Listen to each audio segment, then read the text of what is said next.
Little paint chip along the way is fine. Marker. Color it. Would you look at that? Right. Oh! Wow. Oh, dang. No noise at all. Yeah, there's none. Here, let me see that out. Dude, you guys need a pay raise. Y'all gotta show Brad. Here's the oil. I gotta figure out what to do with the cap. Oh. Hey, what's up guys? Before we start the episode, this is a great one. Cody had some awesome topics, but as I'm going through the footage, I realized I messed up my audio. So when I'm talking, it's not gonna sound 100% great, but Cody still sounds really good. So we apologize for the audio mishap, but besides that, it's an awesome episode, really cool topics. Let's get into it. How's it going, everyone? Welcome back to the BFIT Boys podcast, where the boys have Back in town. Yes, we have reclaimed The throne. this podcast. Gina's behind the scenes rolling her eyes at us, but it's me, Cody, and Brad here today. You know, Brad's feeling a little bit under the weather, so he's not looking too good. Kind of lost a little bit of muscle mass and everything, so it's trimming down a little bit. That's what happens with all the sickness going around. Yep. I've actually lost 12 pounds. Really? I didn't work out for 2 weeks. I was sick for one, and I lost 12 pounds. I just tried to force feed myself Yeah. liquids if I'm down. You'll probably hear me sniffling in today's podcast. Yeah. Got a little bit of it running around right now, so. Yes, but we made it. It is February 22nd today, and it's like 65 degrees right now. So yes, I think we've that's made probably it why we're all through the sick. winter. Yeah, all the change, but I think we might have made it through the hardest part. We made it. So See the light. here we go, episode 11. Cody. Is it episode 11? Yep. Oh man, Because that's 10. the lady said episode Oh yeah, that's 10. right. That's right. I Yeah, forgot, Tasha and Gina, shout out for crushing it, covering for us. So here we go with episode 11. It's another educational episode. This one's gonna drop in March, right? Because Yes. Gina was the February one. Yep. So yeah, it is February 22nd today, but it'll be dropping in March. So what topics do you have for us today, Cody? All right, first one. And this, I think this is starting to come around, but because some people I've seen this asked around. Should females train differently than males? Okay. Should we be training differently? Short answer, no. You should not. Gotcha. Okay? Because the goal of any strength training program is to build muscle. And how you're going to do that is by varying your exercises, varying your sets and reps, all right, to make sure you're hitting different stimuluses. Because I think at least I think it used to be more so like this. The narrative used to be like, oh, women should lift light weights for a gazillion reps to tone the muscle. Okay? Gotcha. Which, said simply, that isn't the case. You know, you're going to tone your muscle by building more muscle. Okay? And you're going to do that by lifting heavy, which the word heavy is relative. All right, in different rep ranges. You know, You might lift in the 2 to 4 rep range. You might lift in the 6 to 12 rep range, and you might lift in the 15 to 20, 25 rep range. But it all needs to be relatively heavy in that rep range. By that, I mean going not to failure, but pretty close to failure. Like the RPE scale, rate of perceived exertion, like, for example, a 9 out of 10 would be like, I can grind out one more rep with good form, and then that's it. So if you're hanging out in like the 8 to 9 RPE range in all of those workout ranges, like rep ranges, then you're sending that stimulus that you want to build muscle. All right. Now, each one of those rep ranges, like they have different, like the smaller, the 2 to 4 rep range, that's going to build more like absolute strength. You'll see a lot of powerlifters train for that because they're trying to lift as much weight as possible. Versus, you know, in the higher rep ranges, you'll build a little bit more endurance. Yeah. But if you're still going like pretty much to failure almost, and I'm not saying just train to failure all the time. If you're almost going to failure, they're going to be similar muscle growth gains given the volume is the same or close. Gotcha. And that makes sense. Like if you're only doing 2 to 3 heavy reps, you're going to get stronger. And if you're doing more, you're building endurance. But that was my question when you said that topic, should women train differently? I immediately thought, why would someone come up with that idea? But you're saying that idea came up because maybe if you do more reps, you might get tone. But Yeah, I think the misconception comes with like, oh, I'm doing more reps, so I'm moving more, so I'm burning more calories. But in the long run, you're not, because you're not going to build more muscle. Okay, so think of like, and I heard this analogy before, like having more muscle is kind of like having money, like in a high yield like savings account or something. Like when interest it is compiling, it's making money on its own. Having muscle is just burning calories just because it's there. All right, so it's burning more calories the more muscle you have. Okay, when you have money in a savings account or like a retirement or something like that, it's kind of making itself money. Okay, versus same concept that the muscle is going to burn calories. So people get so like caught up on like, oh, my workout because I moved so much burned 600 calories, but they didn't elicit a response to like build muscle because they didn't train like heavy relatively. That they're like in the long run they're not going to burn as many calories. Gotcha. So it sounds like all roads lead back to, no matter what you're trying to do, building muscle and getting strong you just gotta lift heavy. Yeah. You want to gain muscle, lift heavy. You want to lose weight, lift heavy. Mark Bell has this saying. I had this shirt a long time ago before I grew out of it, which is good and bad. Yes, sir. Is strength is never a weakness. Never heard me and like, dang, I wish I wasn't so strong. Yep. That's that's true. Life. So if you have to lift heavy with pretty much whatever your goal is, then would the thing that's going to make the difference just be diet then? I mean, they both play such an important role. Like, you're sending the signal that your body needs to build muscle, which is very good. You have to do that. But if you're not eating adequate protein, you may not be getting as much out of it as you could. So, sending signal to your muscle to build muscle is probably, I would venture to say, the most important thing. But if you're not giving your body the ample nutrients to do something with that signal, it's not going to be nearly as beneficial as it would as if you were making sure you're getting enough protein to build the muscle and recover for like your next workout. Yeah. So they kind of go hand in hand with one another. They do. But what I kind of heard you say was, well, if you want to build muscle, get bigger, you got to lift heavy. But also, if you want to tone down and have work on your physique, you also have to lift heavy. Yeah. So just, if you're lifting heavy, whatever your goal is, would the thing that's going to actually make the difference be what you're eating and the amounts of protein, carbs, everything? Yeah, so I'll just use myself for example. So if I were to want to, gain more muscle from where I'm at now, I would eat more calories because I'm not trying to get tone or anything. I'm going to eat more calories because that's going to just give me more fuel to use to lift more weight. All right, more energy. Yeah. Okay. Whereas if I'm trying to tone up, okay, I'm going to keep lifting heavy weights. I'm going to keep eating a lot of protein, but I'm just going to bring down the overall amount of calories I'm eating, and that's where I'll tone, quote unquote. Yep. But if you don't have any muscle there, you're not going to look super toned anyway. Yeah. You might be might have more of a quote-unquote skinny fat look. So. Nutrition is key.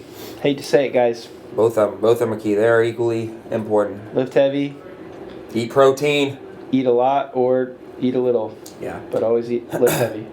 And when it comes to, like, I do think men and women should, like, focus on the compound lifts.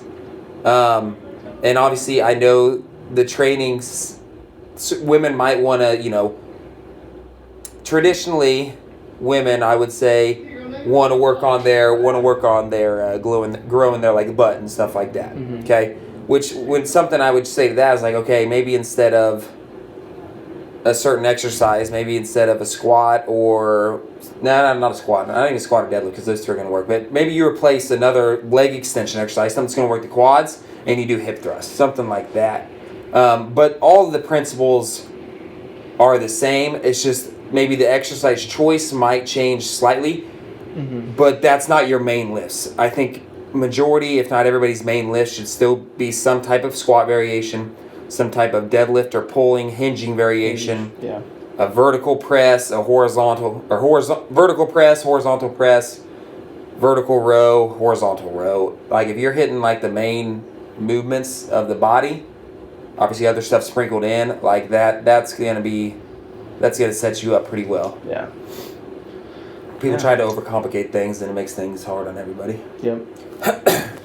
That's kind of like, I saw some video, someone asked C-Bum, like if you could only have 6 or 8 lifts, what would it be? And it's just, pick a hinge, pick a press, a pull.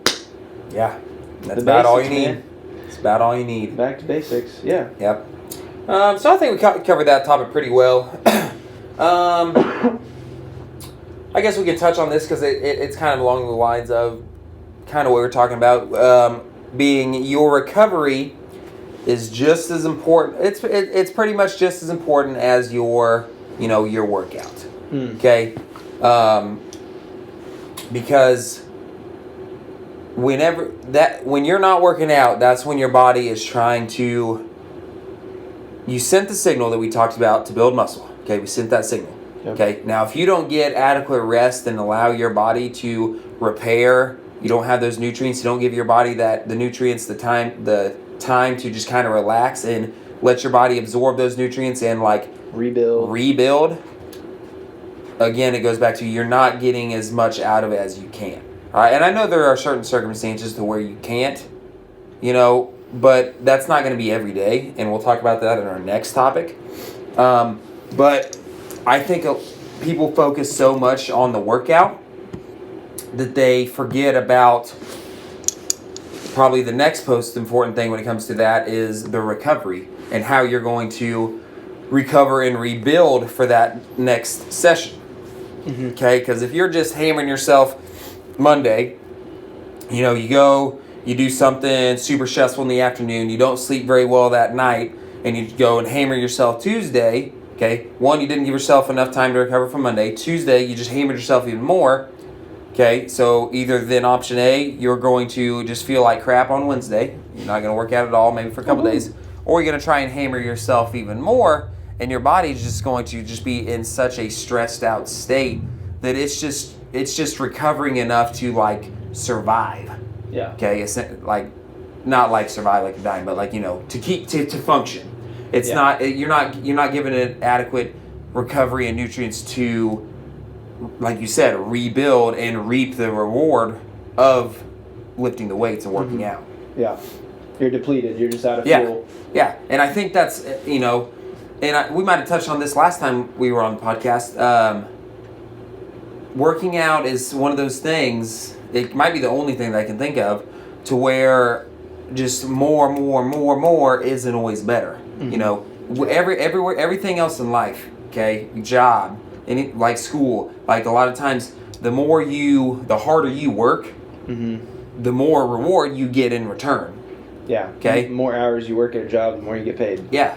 Whereas when it comes to exercise, if you just keep hammering yourself, your body's eventually going to revolt. And you're not going to see, especially as much as gains that you would make previously, but at some point you're probably going to start to get weaker and feel terrible because you've ran your body into the ground and haven't given it time to, like we talked about, recover and rebuild. Yeah. Yep. Yep, you gotta work equally as smart as you are hard with working out. And that just makes me think, whenever I started running longer and researching, how I can fuel my body better, I would see people taking packs and taking food and like gels and Gatorade and stuff with them, and I was like, oh, I don't need that. I can push through. I can do 16 miles, Yeah. And it was just like a mental toughness thing for me. I was like, I can just mental grind through this. But then when I actually tried it and like humbled myself a little bit, I was like, okay, this is a lot better, actually. Yeah. It's like, man, I actually feel better when I'm, I have the fuel to keep pushing, and I'm like, I'm okay with working smarter than just working harder. So yeah, because it eventually comes back to diminishing returns. Like you can work so hard for so long and still see gains, and then you're gonna hit a point, and I don't know where that point is, but it's gonna start. I don't want to say start crumbling down, but it's gonna start coming back down this way. Yeah. So I wouldn't want to find that point, if I'm being honest. I don't want to figure out how far that is when it comes to exercise, at least, because there is something to like mentally pushing yourself in certain things, but when it comes to exercise, there's always, the more stressed you are and the harder you push yourself, there's an increased injury risk, which that in itself, that's enough for me to be like, well, I don't really want to be hurt any more than I already feel like my body feels. Yep. So that's already a reason for me to pull back. And then you're not going to be able to work out for a month, several months. Yeah. So there is something to mental toughness and pushing through, but I think, like you said, you got to be really smart about it. Yeah. You got to be really smart about it. Yeah. If you're prepared and you have meals lined out, if you're responsible getting enough sleep, so you can go as hard as you want. I'll kind of in a CrossFit realm or something, it would be like a competition. Okay. I'm not pushing it over. I'm not overloading, but when I get to that competition, that's when I am pushing way harder than I probably should be or would any other time. Yep. Like empty the tank. Like Battle of the Brave. In no other situation would I do 4 workouts in a day and just push myself to failure pretty much every time. And drink 14 Gatorade packets. Yeah, pretty much. Because that's something that you should not be doing all the time. It can be beneficial here and there, especially from a mental standpoint, because you do that and you're like, dang, I outperformed what I expected. That's gonna drive me to push to keep working on these things. You're like, man, I thought I was gonna be performing a little bit better. I need to work a little bit harder or smarter to achieve what I'm trying to achieve. Yep. So. Yeah, it's just kind of like, we look forward to those big, exciting days, and on comp days you do 4 to 5 events in one day, and it's a ton of fun, energy's high. Yeah. But honestly, more often than not, you're gonna have like 90% boring days. Yeah, absolutely. Where you shouldn't overload. You should, work out to where you can do 4 to 5 workouts a week. Yeah, like you should leave the gym feeling like you can do something tomorrow. Like you could probably even do something later that day. Like you shouldn't leave the gym just like crawling out of the gym like, oh, I just destroyed myself. You should be walking out of the gym with a limp. Yeah, exactly. Yeah. And and there are certain days when that happens, but that's not something that happens all the time. Yeah. Because there does like discomfort, I think discomfort drives adaptation sometimes. Like being uncomfortable is going to force you to change in a hopefully good way. And that can be in exercise and in life. If you're put in a situation that is like, man, this is really stressful, but you take it head on, be like, all right, I'm going to get through it. You're going to come through that situation and you're going to be better. You're going to be stronger mentally for when something, whether it's like that exact situation or something hard comes up again and you're like, dang, I can do this. I can do hard things. Yep. It's kind of similar when it comes to exercise in certain situations. Like I said, the competition, like, man, I just did that competition. It was 4 workouts in one day, and I did really well. I can actually do this, or you go up a level next time. You did scale this competition, you go up to intermediate next time. Stuff like that. Like you guys, you wanted to do scaled, okay? Well, you got put in a situation where you had to do intermediate. Yeah. All right. Scaled was sold out. Yeah, scaled was sold out. That was our only option. And yeah, it was hard, but you guys survived, came out the other side fine. Yep. Our goal was not to get last, and we were in last place for the first 4 or 5 events, and then the last event we went up like 3 places, I think. Something like that. So mission accomplished. We did better than our goal. It was hard. We survived. Yeah. But yeah, discomfort is the only place where you can change and grow. You're not going to grow in comfort, whether that be workouts or life, job situation.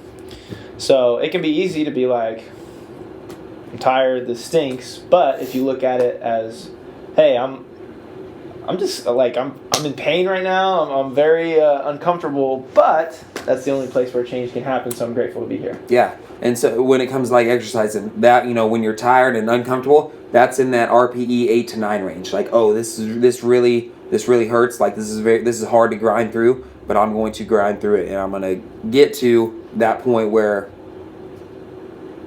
I'm going to challenge myself and build muscle. So, relating it back to exercise.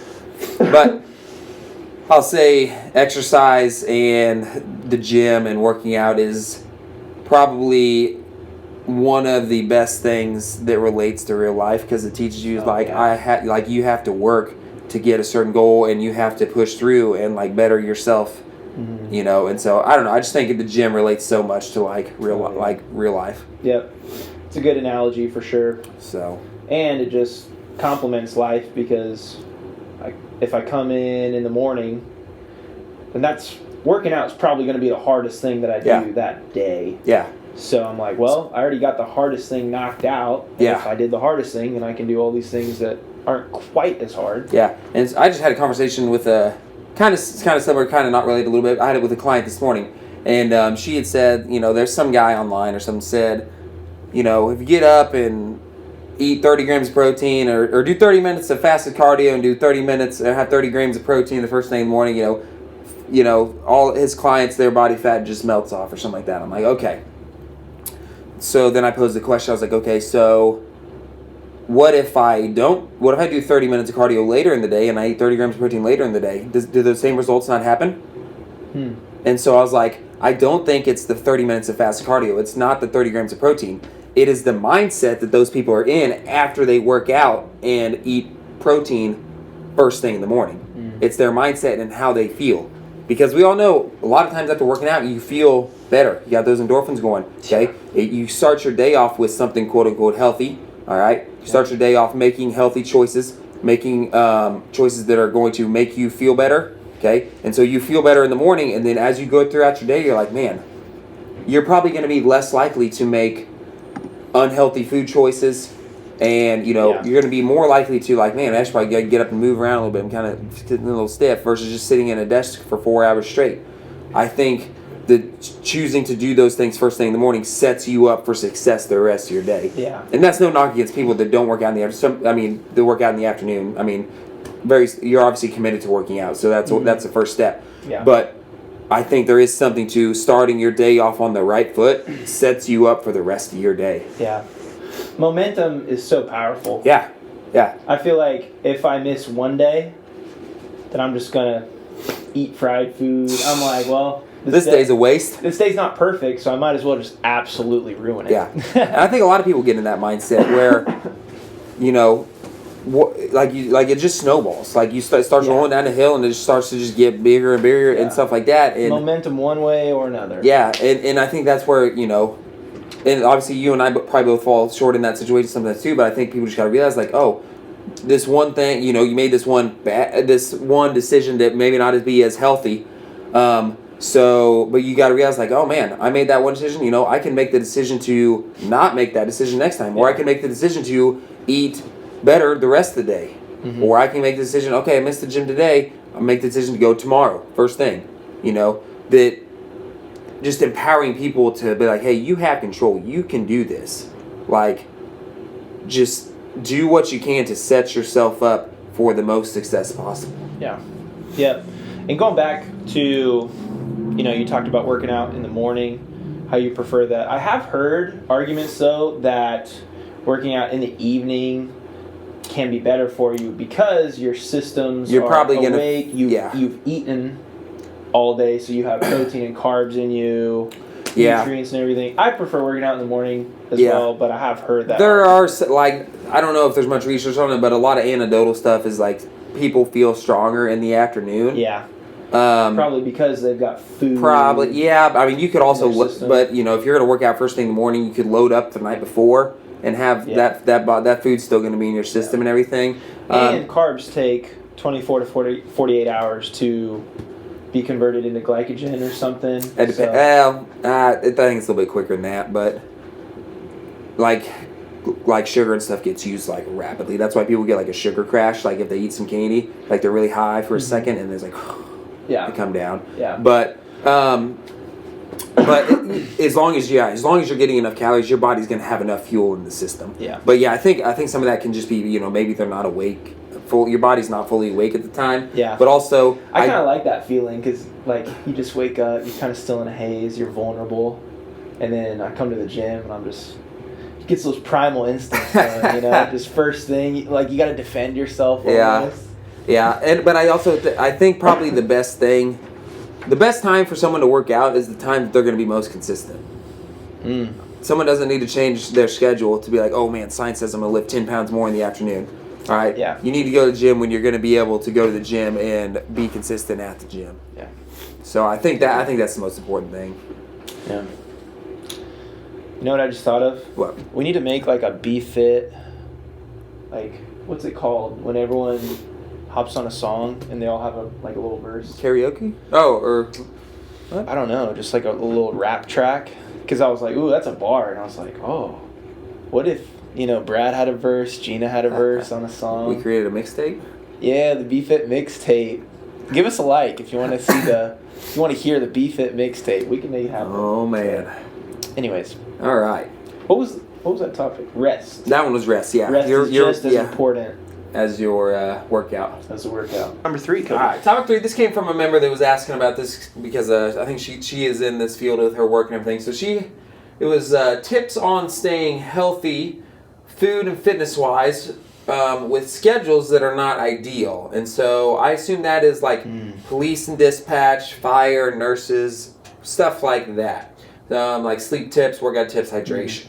Stuff that is just hard to stay consistent in. Yeah, so like that and like schedules that might be like overnight. Schedules that are like 12 on, 12 off, stuff like that, I think. Yeah. Because there is like a ton of research on like shift workers and stuff, and not scaring the shift workers, but you have a significantly higher chance of like cardiovascular health and stuff like that. But you guys are the ones that are in the gym, so you're doing what you need to do to help prevent that. Yeah. So keep doing that. Also, a lot of shift workers, their jobs are just intense. Yeah. Whether they're like factory workers and stuff like that. Moving things, or they're just on their feet walking all the time. And then like nurses, it's just a high stress, situation when you're working in a hospital, certain stuff like that. That can be very high stress. Police and fire, very high stress. No kidding. So just finding ways to, whether it's reduce the stress or just be able to, sleep better. Because a lot of that comes back to like sleep. Because if you're not like, your circadian rhythm is like wired to obviously sleep at nighttime. Okay, yeah, and when you're a shift worker, you're working at night and you're trying to sleep during the day, and that's not like the most conducive thing for sleep. Yeah. Okay, so we'll start with sleep first. Ways that you can kind of try to optimize that. You can take NyQuil every night. Yeah, or morning, I guess, depending on when you're going. Or morning. Yeah, because if you're getting off work at 6 a.m., 5 or 6 a.m., and then you're trying to go sleep and the sun's coming up, the first thing I would do is I would invest in some blackout curtains and put them over all of your windows in your bedroom, and just try to let as little amount of light in as possible. Because that'll at least send a little bit of a signal to like, oh, it's getting dark out, It's about you can almost like trick your body into like, it's getting dark, it's time for sleep. Yeah. Especially. Ooh. Or you could buy the new Apple Vision Pros and then just do a nighttime. Well, I mean, so it actually crossed my mind. So when you said, I was like, I wonder if that would actually work. But there is some research on like, if you had those on and you weren't still dark, like you're like there's receptors in your skin that like still will catch the light, and it'll like really through the body, and like even if it'll like have like a dark I think like if it's like dark here around your eyes, so your eyes are dark but it's still bright out, and like the light's hitting your skin and stuff like that. Sense the light. Yeah, the receptors in there. Well, yeah, it'll like sense it. Gosh, and kind of like it'll be harder to sleep and stuff. Yeah. How are our bodies so smart? They just adapt. And it's like they were. Things. It's like they were made to That's crazy to be like that. Yeah. So, So I would invest in some blackout curtains. All right. And then also, if you could invest in some blue light blockers, you know, especially before you're trying to go to bed, because blue light, like the light that comes off your phones and TV and screens and stuff like that blue light is what's like tells your body like, oh nope, it's not time for sleep yet. That's why, because it can like disrupt your sleep, or like if you're watching like TV before bed and then if you fall asleep, like it might feel like you're obviously sleeping, but the quality of sleep isn't as high as it would be as if like you have all your lights off and stuff before, like 30 minutes before bed, and kind of relax into bed. Your sleep quality would be higher that way, you know. So if you can eliminate the blue light from your screen, TV, stuff like that, I mean, that doesn't mean you can't watch TV or have your phone or whatever, but if you can let as little through as you can, that'll help some. And they make blue light blocking glasses because whenever they were first made, you know, they had that big old orange tint on them, and they just looked kind of goofy. Yeah. But now they make ones that are like clear lens and kind of like stylish glasses that you can't tell are like blue light. They just look like another pair of glasses. And no one will be able to tell that you're asleep too. Just you got the shades on. You're just, you know, it's a great joke. No, they're clear lenses. They're clear lenses. Don't worry. Okay, cool. Yeah. Well, disregard they're not that. sunglasses. So those two things would be like purchases that you could buy to, you know, keep you in the dark, keep the blue light from your eyes. And then when it comes to like supplements, I mean, obviously everybody knows melatonin. But your body naturally kind of produces melatonin, so the more melatonin you ingest, like that's not from your body's going to produce less melatonin. So you don't want to have to. So if you like don't have melatonin, like in a scenario, and your body's not producing a ton of it, it might be a little bit harder to sleep. So you want to, if you're going to take melatonin, you want to take as little amount as possible to help you get the effect, and you also probably don't want to take it all the time. So can you build a tolerance to it? Yeah, it's just like a drug. I mean, you know, you take it, you always have to have more. You have to have more. So you can build a little bit of a tolerance to melatonin. Yeah. Dang. So I've been taking melatonin for like a year and a half straight. I mean, it's not going to be like you have to end up taking like 100 grams of it or anything. Yeah, it's not going to happen like that. But you want your body to be able to create it on its own. You don't want to get in a scenario where you're just relying on it all the time. Darn. Well, Jack's whole world just crumbled down around him. You know what I've been doing lately that has been helping with my sleep? I've only done it 2 nights. Don't tell my landlord. But I've been falling asleep with a candle on in the corner of my room. It's kind of risky, but it's very cozy. Very calming. Dude, you know, you just fall asleep with a good scent. Something very cozy. Something I found. I might wake up. Right, you got that lavender. You got that lavender scent that's kind of coming. Because the lavender, I think, is what kind of makes you a little dozy, a little sleepy. Yeah. Stuff you can spray on your pillow. But that has lavender scent. Another thing that I've been doing recently. Candles are just cozy, you know. Candles are cozy. They're cozy. They are. Until they can get real cozy if they chip over. Then they might get real cozy. Yeah. Until your house is on fire. Then Jade will have to come rescue me or something. Yeah.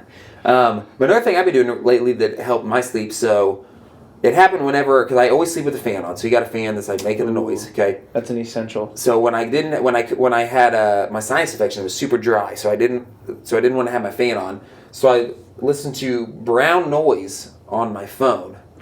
Actually wrote. What's the difference between brown noise and white noise? So brown noise is a little bit lower pitch, I think. So here it's gonna sound like white noise kind of, but I think it's a little bit lower pitch. So here we go.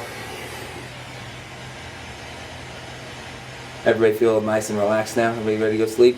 Yeah. So it's just the lower. Yeah, it's just a bit lower pitch. It's not that. Yeah. So I've been playing that, and then even after like my sinus infection was gone and I had my fan back on, I've still been like listening to that, and I swear it helps my sleep. Mm-hmm. And whether that's antidote, whether that's like placebo, where I think it's gonna help my sleep and help my sleep, but because I used to have some issues like staying asleep and like going to sleep sometimes, but like I haven't had that much recently. And maybe that's stressors outside that are less now, because when you're stressed and your mind's running, you're not going to sleep as well either. Yeah. So that could be outside factors as well, but not causation. The correlation is to me is strong with the brown noise. Okay. So Some brown noise. Yeah, but so we started this on melatonin. So one thing you could make sure you are getting enough of is magnesium. Says magnesium helps you sleep better. So that is one of the essential things. So your body needs magnesium, and a lot of people are deficient in magnesium. So I just tend to take a little tablet before bed, and it helps. And then Gotcha. whether it helps me sleep directly or indirectly, because I take it right before bed. I don't know. I could probably take it in the middle of the day, and it probably had the same effect. But it's just a reminder to me before bed, like, oh, better take my magnesium so I can sleep better. So that would be the one supplement that I would invest in to help with your sleep. Sweet. So yeah. So sleep is one thing. You know what I'm really bad at when I have an inconsistent schedule is food, because I just go to whatever is free or cheap or quick. So that, and then I just end up eating Chick-fil-A Yeah. for like 5 days in a row. And then I think to myself, well, I'm at 5 days. Should I just go for the What's world 6? record? What's which 7? Is, which is 1,000. Man. I don't know. That would be cool to hold that title. That would be cool. When it comes to that, unless you're working like 7 days a week straight and don't have any time at all, setting aside 2 to 4 hours on a weekend or whatever day you have off just to prep some food, have it ready, would make a world of difference. Make a huge difference. Like, if you, so we go to Sam's Club and we buy 2 trays of boneless, skinless chicken thighs. I cook them all up on the Blackstone on Sunday. That's got to be like 10 pounds or so. Maybe, it's got to be close to 10 pounds of chicken. Yeah. Just that's prepped, ready to go throughout the week that I can just grab and take or whatever. Whether that's for lunch, dinner, there's enough food there to last, eat it all. Yeah. And sometimes it's even a struggle to get that. And it's less than $20 for a whole tray. Okay? Now, I would say me and Jade eat a lot of food.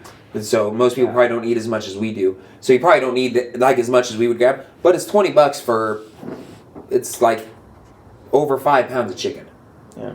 For a whole coop of chickens. Yeah, for a whole coop of chickens, you can get that for less than $20. And then, you can buy some potatoes. Potatoes are cheap. You can get 8 pounds for less than $5. Okay? Yeah.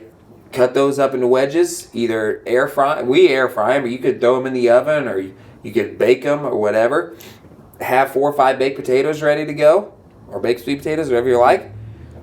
Take those with you, and then they make the steamable bags of vegetables. If you don't want to cook vegetables early in the week, and just have the steamable ones, throw them in the microwave for 4 minutes, and they steam them right there. Boom. So, dude, this would make a good video if. Where do you do your shopping at? Sam's Club, usually. Sam's Club? Somewhere. If I went to Sam's Club with you and just... Yeah, just some shopping tips, man. Film how you buy stuff. Yeah. And then how you cook it up. Because that's what I struggle with meal prepping. I feel like I need to see it. Yeah. I don't like figuring it out. Yeah, I don't know. If that makes sense. I'm super basic.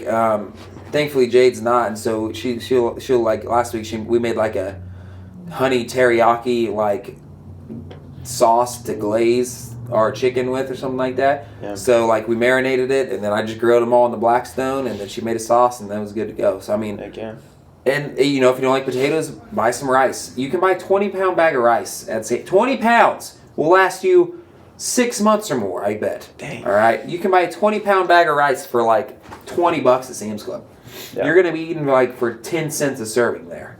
Wow. So, and if you just... That's efficiency. Yeah, and you cook it in bulk, whether on the stovetop or you got an Instant Pot or something, you have a big pot of rice that you can just put in the fridge and just scoop it out as needed, as much as you want. Yeah. And then from that point, if you think that's bland, use some seasoning, use some sauce, mix it up a little bit, combine and whatever. Yeah, you do eat a lot too. I feel like every time you snap me at dinner time, there's 4 burgers on your plate. Yeah, that was on carnivore though. That was when I was doing carnivore. Yeah. Now you can kind of spread things out. Yeah, a little bit. Yeah. Dude, I did try goat this week. Oh. For the first time. Oh yeah, I don't think I've ever had goat. We did buy some lamb from Sam's Club. Lamb is good. Yeah. I think it's we got some bone-in lamb chops. Yeah. It was almost. It could have been. It might be better than beef when it comes to the lamb chops. It was phenomenal. It depends how you prep it. So I was working a wedding from people who were from Pakistan over the weekend. So they had goat and just the spices and everything. They prepared it. was very spicy. So like the meat was was pretty good. It's hard to compare it to anything, but the seasoning. Just, Man, I bet that was really good because they probably did it like the traditional way of like cooking it over there. They probably did it was like traditional. They had chefs that were like cutting it off of the bone while you were going through the buffet. Oh, that sounds good. That sounds phenomenal. That sounds like a. It was fresh. It's just hard for white boy like me who can barely make it through a bag of hot Cheetos without. You're not into the spicy. Yeah. But the meat itself was really good. So it was cool. Go. Yeah. I might have to try that sometime. Yeah. So, food tips, failing to prepare is preparing to fail. That's a John Wooden quote. So, the more prepared you are... You're going to do good on this BFIT rap track with all the bars, with all the bars Cody's dropping. The more prepared you are, the easier it's going to be, the less stressful. Because if you get in the middle of the week and you don't have anything, you're going to stress out, and you're ended up going to Chick-fil-A or McDonald's and just running through the drive-thru, getting something that may not be, what is best for your body at the time. So if you can prepare that, and best for your soul. What's best for your soul? Yeah. If you can prepare that and be ready for when the time comes, it's going to set you up for so much more success when it comes to that aspect. Yeah. Don't need the brown noise. So, and then... So you got sleep, food. Are there any other ways that people... Oh, yeah, we can talk about workout. We're going to talk about workout here in a second. Okay. But when because she had asked about hydration as well, Ooh. And this can be the thing, but I would, try to front load your hydration. Like whenever you wake up, drink a good amount of water when you wake up, and then kind of be steady throughout the day. And then before you go to bed, like 2 or 3 hours before you go to bed, taper. Just chug a gallon. Well, yeah, don't do that. Yeah, taper down how much you're drinking, because you don't want to be up in the middle of the night peeing 3 and 4 times, because that's not good for your sleep either. So if you're able to front load your water and then just keep it consistent throughout the day, maybe drink at least a cup an hour or something like that. That'll set you up pretty good for your hydration success. So it's so hard for me to stay hydrated, because whenever I try to get like a water bottle, not a plastic one, I just always lose it. Yeah. Always losing. Water bottle, keys, wallet. So that's why I just buy Gatorade. I thought it was Prime. Well, Prime is very expensive. Oh, okay.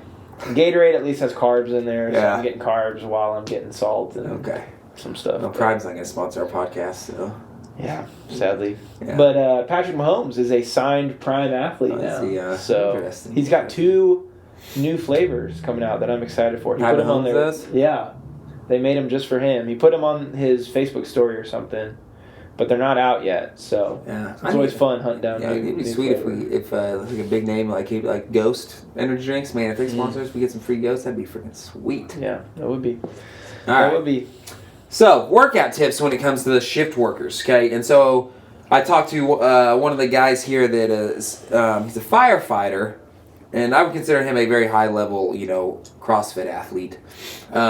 And we were talking about his schedule, and I kind of thought this. So they work a 1 day, 24 on, 48 off. Okay, so they work 24-hour schedule, then they get 2 days off, and they just repeat that forever. So, and I was kind of trying to figure out a way to where you could almost get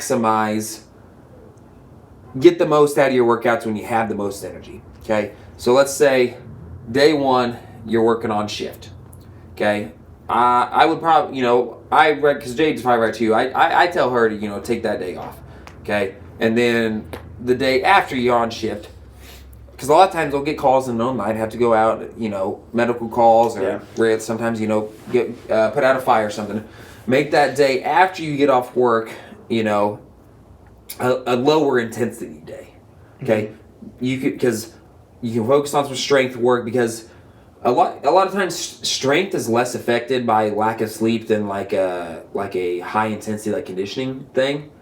So you can still get away with like lifting heavy weights with lack of sleep. There's less of a detriment to that than like high intensity like a CrossFit workout. For sure. Yeah. And I'm sure a lot of us have felt that, like if we had a rough night's sleep, we went and did our strength portion first. That wasn't really affected much at all. But then like in the Metcon, you're just like, oh, I am tired. I am like exhausted. That's why I do heavy days on Wednesdays. Yeah.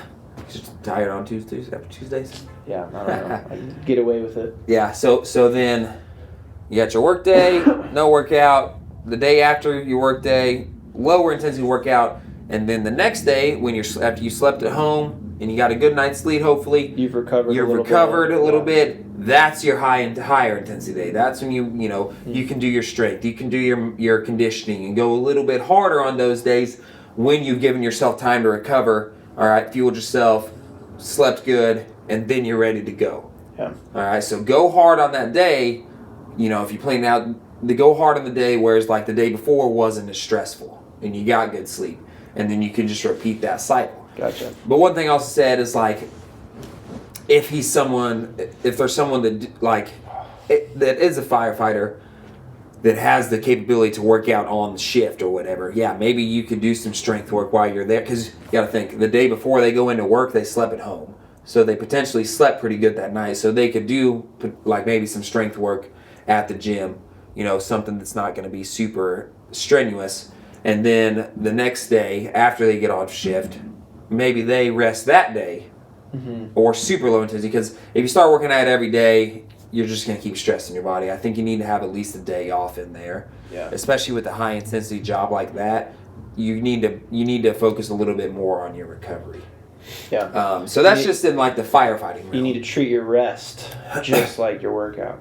Yep, that's right. Yeah. Those are good things to think about. Just intentionally thinking through, I'm stressed during the workday if I have to work a 24-hour shift, so yeah, just planning around those things. And that's where it's almost like an inverse effect. It's like that's where you almost need to be mentally tough to not work out, because it's probably harder for especially firefighters and people like us, where we just want to go, like we'll push through. It's going to be harder for them to step back and not work out than it is to be like, nope, I'm just going to push through and I'm going to work out. Yeah, for sure. Dude, I found this guy on Instagram who's a firefighter, and he has ran 100 miles a week for the last 100 weeks. That sounds like a lot. For his 100th week, he celebrated and ran 200 miles. Goodness gracious. I wonder what his body feels like. So break that down. 200 divided by a 7-day week. I don't even know what that is, but so that's got to be 30 miles a day. Yeah, it's around 30 miles a day. Oh my gosh! And he's on shift. Yeah. So some of those days. What's he do? Running on a treadmill at work, or does he run like 60 miles on other days? Yeah, on other days he'll run 50 miles, and then on a day that he works, he'll only run 10 miles. I wonder what that guy's body feels like. Yeah. Well, he's always taking ice baths and sauna. Well, he's probably got to. Oh, yeah, you have to. Yeah, with that recovery. You got to, and that again, he's at least focusing on his recovery. Uh-huh. He's probably still doing a little too much, or a lot too much, one of the two. Yeah. But he's focusing on his recovery. I was just amazed that he was a firefighter and doing all that. It's not like firefighters have that mindset that they're just gonna go. Yeah, they're just gonna go. Because at least if you have an office job, it might still be hard mentally, but at least you can sit down and kind of relax recover a little bit physically. Yeah, but then you try and get up, and yeah, oh gosh, that is true. Yeah. So to me, it was almost easier to figure out how to work out on a 24 on, 48 off shift. Now, when it comes to the 12-hour shift, that's where I'm like, man, that gets a little bit tougher. So I guess with a nurse schedule, where you work 3 days, 3 12s, and then a 4th day on call, that might be a little bit easier because you could work out on the days you're not on a 12-hour shift. So if a nurse is working, 7 to 7 on Monday, Tuesday, Wednesday, maybe they take those 3 days off and then they work out, Thursday, Friday, Saturday, take Sunday off, something like that. Yeah. Because if not, you only got a 12-hour window when you're not at work. And if you're trying to work out, sleep, eat, and you have a family, something's going to be neglected or get taken away from there. So my opinion on that aspect would be to, forego the workout on those days that you're working those 12-hour shifts. And then work out on the days that you're not. And focus in on your diet on the days that you're not working out. Yeah. And that's a great time to do that. Or hopefully, and I know they don't get to control their schedules. Maybe if ideal situation would be they work every other day. So then they could work out every other day and have a day from the rest from the gym in there. Now, I know that doesn't always work out, but when that does, that would be an ideal situation because you're working out in the gym, okay? You get a day off from the gym so you could recover a little bit from the gym. Now, I know it's still high stress and you're up on your feet as a nurse, but you're at least allowing your muscles to recover a little bit, not just hammering them multiple days in a row. But yeah, just planning around your schedule, like when you're shift working, like, and your schedule changes, try to not be like set in stone, like I'm working out at this time every day. You know, that's great for consistency, which I do like that. But, you know, if it puts a stress or a hamper on other aspects to your life, I don't know that it's worth it. Mm-hmm. You know, where you might have to be like, all right, I'm going to work out 3 days a week because I work the other 4 days a week. And you might have to, you know, versus 5 days a week. You can still get a whole heck of a lot done in those 3 days. You know, your body, especially if you're someone who has a good amount of muscle mass, your body holds on to muscle mass by just like doing a little amount to maintain it. Yeah. Like it's really easy to maintain muscle once you have it, as long as you just don't stop cold turkey and just stop doing it for years and years on end. Yeah. Even then, if you do that and you come back and do it 5-10 years later, your body puts on that muscle that you had. Maybe not all of it, but it puts on a lot of it back pretty fast. Yeah. So just know that getting in some working out is a million times better than not getting any workout in at all. Something's better than nothing. Yeah, even if it's 1 day a week, 2 days a week, that is better than no days a week. Yep, and maybe just another thing you can do, I was thinking while you were talking, Cody, is just switch your goals up. Like if you know that, I don't know, the Christmas season is a lot busier for your work schedule, just focus on strength. Then if you can't work out all the time, if you only have 1 or 2 days, then just build muscle, because muscle is easier to maintain. So don't put like an unrealistic expectation if your work life isn't going to allow it, you know? Yeah, don't force yourself into certain things, because that's going to create more stress in itself as well. Yeah, that's like, oh, I'm not hitting my goals, I'm failing, I'm not doing a good job. And that can go to that snowball effect, so it's like, well, shoot, I'm not hitting these goals, I'm just going to not do it at all. I'm going back to Chick-fil-A, baby. Yeah. So just you know, hopefully accepting the time that you're in, and, you know, or the time that we're in, and just knowing that hopefully that isn't forever. If it is a busy season, hopefully that isn't forever, that it will slow down, and you will have time to, you know, work out and do the things you enjoy after that season is over. So yeah, that's great. Yeah. Anything else that people with inconsistent schedules can not improve, but just have tips focus on? We did I don't know. I think we hit sleep. I still think that is the number one thing. You got to make sure you get enough sleep, because that's going to just set you up for everything else. You'll have enough energy, and when you got enough energy, you're going to feel better. You're going to be more likely to work out, or you're going to be more likely to prep your food, or, you know, you're going to just want to do those things. Versus if you're not getting enough sleep and you're sluggish and just feel like laying around, you're not going to do those things. You end up going to Chick-fil-A. So. Yeah, I feel bad. We're dogging on Chick-fil-A. Yeah, Chick-fil-A, man, they got some. You can get grilled chicken nuggies there. You can get a grilled chicken sandwich. Their spicy grilled chicken sandwiches. That is good. Yeah, they got some lettuce on there. Tomatoes. Yeah, heard their salads are good, but it's pretty small. I don't know. I don't know. I think I've ever went to Chick-fil-A and got a salad, but no.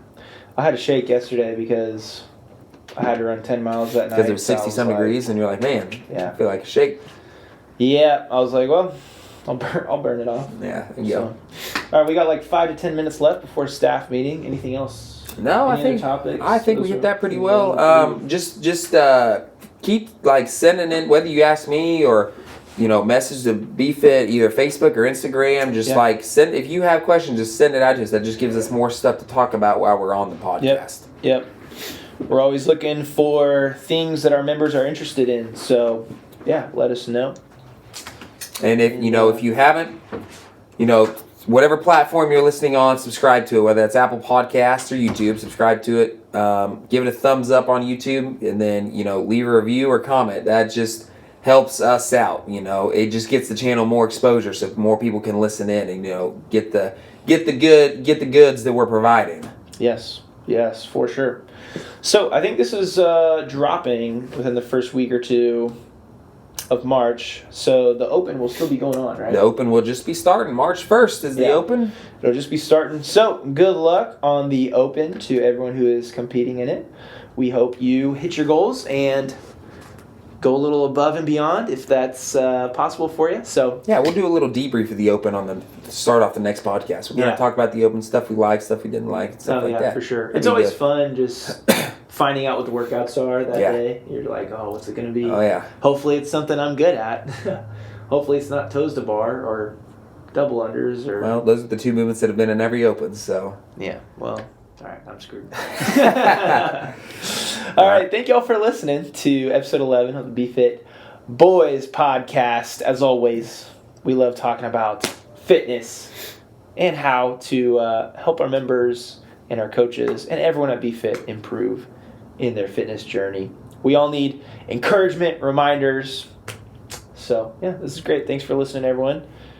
Till next time. Signing off. Goodbye from Sam the Skelly. Ba-dum-tsh.